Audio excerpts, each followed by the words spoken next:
Today nga pala schedule ko for my laboratory dito sa Medical City para sa check-up ko for this coming month of October.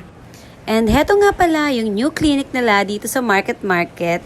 From the main entrance, pag-akyat mo ng escalator, is left side siya. Makikita mo agad katabi ng World Balance. You know guys, I find this new clinic super comfortable and very cozy para sa mga patient. Very spacious din siya and nakaka-relax talaga yung ambience dito sa loob ng new clinic nila. Waiting lang ako na tawagin dyan.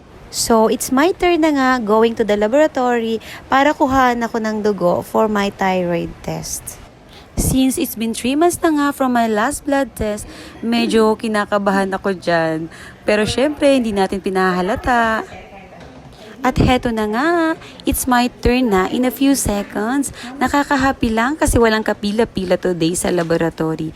And you know what? That's my prayer before umalis ng bahay. Thank you Lord for the answered prayer. And it's done. Habang papalabas nga ako ng clinic, ay may napansin ako dito mga ka-warriors. They look familiar. Wala lang, magkakaroon na rin pala dito ng Urban Smile Dental Clinic, no? Pansin ko nga na this side of Market Mall area ay puro mga wellness center ang itatayo. At habang papalabas ako ng clinic ay hindi ko maiwasan na hindi maalala ang mga blessings at favor na nare-receive ko sa Lord araw-araw. Ilang buwan na rin pala akong walang trabaho at walang regular income. Pero patuloy pa rin nasusustain ang mga pangangailangan ko sa check-up.